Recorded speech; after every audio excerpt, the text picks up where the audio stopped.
E pessoal, meu nome é João Vitor, estou mais uma vez aqui, dessa vez para iniciar a primeira aula do módulo 2 da Escola do Real. Na aula de hoje a gente vai falar sobre bancos, explicar um pouco do contexto histórico e trabalhar como que eles funcionam atualmente, desde como os bancos ganham dinheiro até como você pode ficar esperto e escolher os melhores bancos.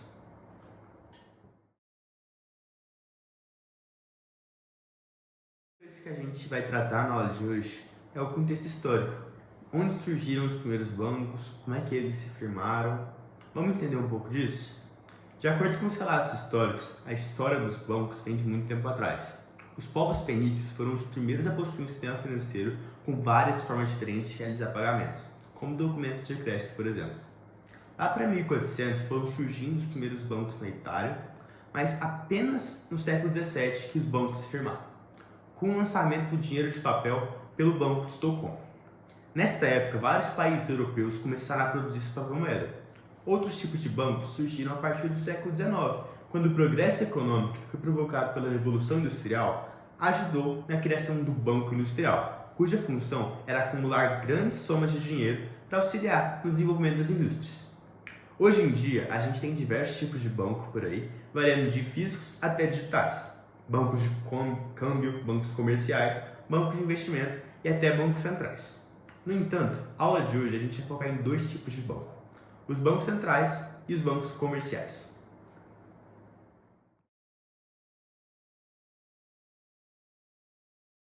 E a primeira coisa que a gente vai tratar agora vão ser sobre os bancos comerciais. Os bancos comerciais são a maioria daqueles bancos qual a gente tem acesso, como aqui no Brasil o Banco do Brasil, o Itaú ou o Santander. As funções desses bancos variam principalmente entre intermediação financeira. Os bancos comerciais eles desempenham um papel crucial na intermediação financeira. A gente está falando de conectar pessoas que querem poupar dinheiro com pessoas que querem fazer empréstimos. Eles aceitam depósitos dos clientes e em seguida eles emprestam esse dinheiro que eles receberam para pessoas físicas e empresas que precisam desse financiamento, fazendo dinheiro justamente com o split entre os juros cobrados pelos empréstimos e com os juros que eles pagam para os depósitos dessas pessoas, que muitas vezes eles nem pagam juros. Desses empréstimos, os juros que são cobrados são em parte retornados à pessoa que está roubando dinheiro, mas quase a totalidade desse banco, desses juros, vai para a manutenção e funcionamento do banco.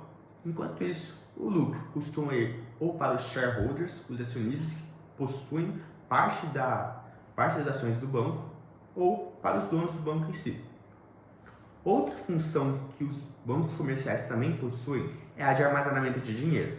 Os bancos, além de oferecerem uma proposta de depositar e utilizar esse dinheiro de diferentes formas, eles são um local seguro em que pessoas utilizam para guardar dinheiro.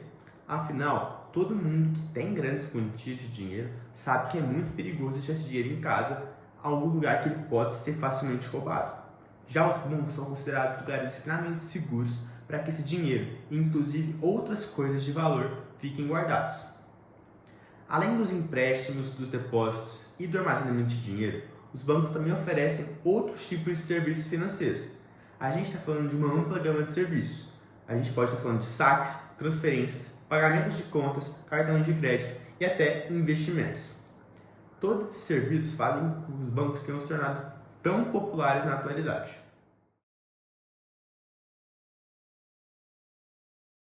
É justamente por essa popularidade e ampla gama de serviços que são lucrativos que os bancos fizeram riqueza e os donos acabaram ficando muito ricos ao longo do tempo. Justamente por isso a gente costuma associar a ideia de banco à ideia de riqueza. Mas o que muita gente não sabe é como que na verdade esses donos de banco ou os bancos por si só fazem dinheiro. A receita dos bancos vem da cobrança de taxas por muitos de seus serviços, com a manutenção de contas, saques em caixas eletrônicos de outros bancos e até transferência de dinheiro. Essas taxas são uma fonte de receita para os bancos e variam dependendo dos serviços que essas instituições financeiras estão oferecendo. Mas além apenas das taxas cobradas nos serviços, os bancos ainda ganham muito daquele split que a gente comentou no último tópico. Esse split sobre a diferença do dinheiro que ele cobra para emprestar, o juro que ele cobra para emprestar dinheiro, do que ele paga para alguém que investiu ou depositou dinheiro naquele banco, fazendo com que o banco consiga ganhar justamente nessa necessidade das pessoas de emprestar ou depositar dinheiro.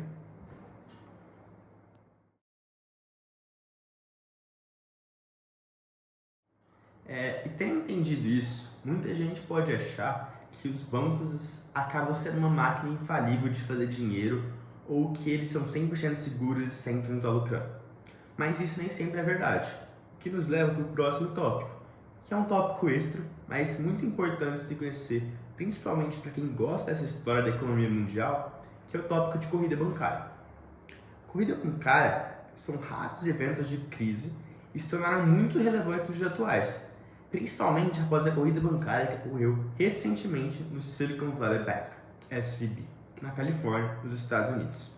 As corridas bancárias são contagiosas e devastadoras para a economia e pode levar um país inteiro à depressão econômica. Mas o que exatamente é essa corrida bancária? Em termos muito simples, a corrida bancária é um problema de insolvência.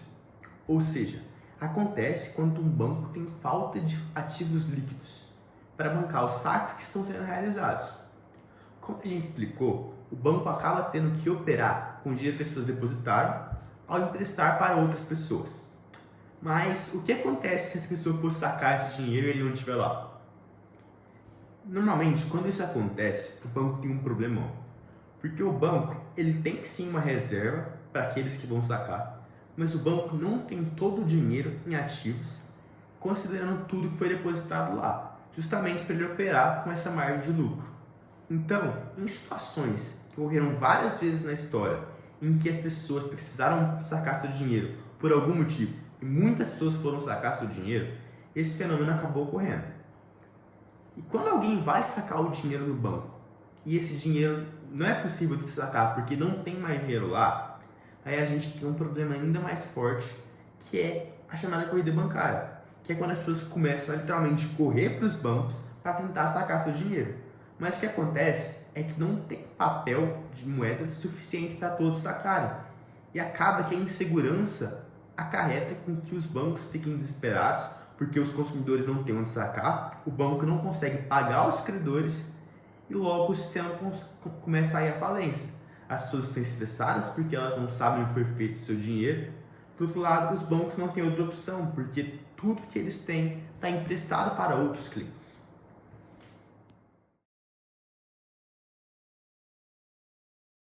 E é justamente por esse tipo de problema existir e os bancos passarem por perrengues e inclusive terem má gestão financeira muitas vezes, que um novo tipo de banco começa a existir. A gente está falando do seguinte tipo de banco da aula de hoje, o Banco Central. Os bancos centrais eles desempenham um papel fundamental na estabilidade financeira e na gestão da política monetária de um país como um todo.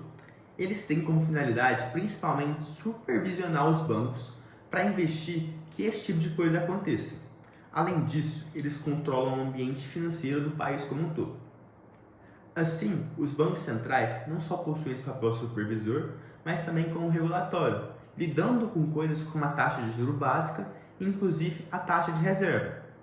Essa taxa é responsável por determinar quão grande tem que ser a parte dos depósitos que o banco tem que manter em estoque ao invés de emprestar para outras pessoas.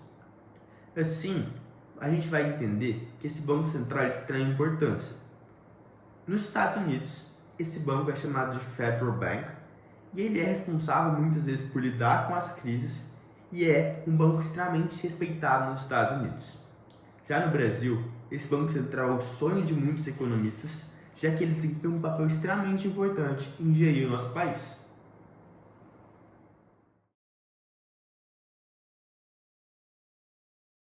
Tá, João, mas Banco Central já me dá essa ideia de importância. Às vezes eu já ouvi falar sobre esse banco, mas muitas vezes, mesmo ouvindo falar, muita gente não entende para que realmente serve o Banco Central. Então, vamos trabalhar um pouco com as funções? Além de supervisionar os bancos comerciais, eles são responsáveis por regulamentar e supervisionar a jurisdição. Isso inclui garantir que eles estão operando de forma segura, evitando problemas de solvência e até garantindo que está em conformidade com as leis financeiras e as regulamentações do governo. Além disso, o Banco Central é responsável por controlar a moeda e a inflação. Eles têm autoridade por emitir moeda, ou seja, está emitindo cada vez mais dinheiro e controlar a moeda de um país, de forma a garantir que a oferta seja suficiente e que o país não vá sofrer com a inflação. Isso é feito através dos mecanismos de política monetária à disposição dos bancos. Algumas dessas, no Brasil, são ajustes de taxa de juros, a famosa Selic, ou o ajuste das reservas mínimas de um banco, que é o quantitative easing, mais conhecido como QE, onde os bancos eles têm uma certa capacidade de estar garantindo que uma reserva lá do dinheiro vai estar guardada, enquanto a outra ele pode emprestar e justamente está lucrando com essa parte que ele está emprestando. Além disso, em última instância, em momento de crise financeira, o Banco Central desempenha um papel crucial, porque justamente no momento que aquela corrida bancária está para acontecer, o Banco Central ele fornece liquidez aos bancos, garantindo que esse tipo de crise não vai ocorrer tão facilmente.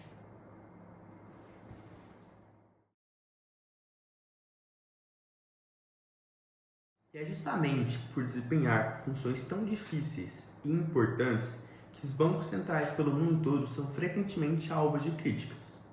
Algumas dessas variam entre falta de transparência, influência política e defeitos em relação ao livre mercado. Sobre a falta de transparência, alguns críticos alegam que os bancos centrais não são suficientemente transparentes em suas operações e decisões políticas, alegando que eles podem ter algum tipo de corrupção por trás ou que o Banco Central pode não estar tomando as melhores decisões. Mas tudo isso não passa de alegações e, na grande maioria das vezes, o Banco Central é cheio de pessoas extremamente qualificadas para tomar as melhores decisões para o país. E, inclusive, o Banco Central brasileiro foi recentemente eleito, nos últimos anos, um dos melhores bancos centrais de todo o mundo. Além disso, a influência política é um outro problema que é muito criticado.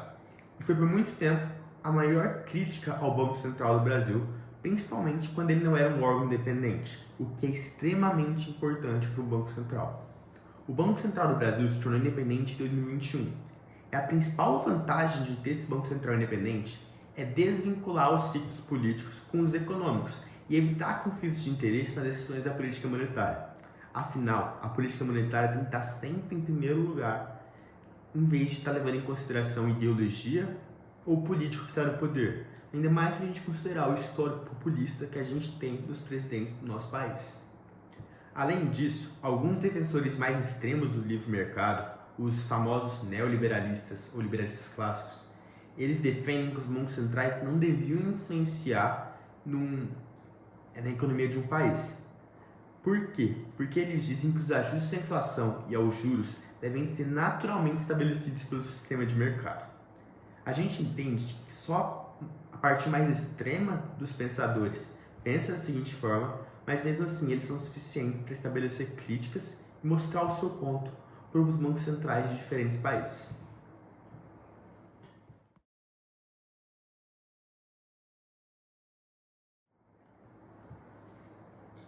E é explicando essas críticas que a gente encerra nossa aula sobre bancos. A gente sabe que existem outros tipos de bancos, além dos comerciais e os bancos centrais, mas eles são justamente os mais importantes para a manutenção da economia.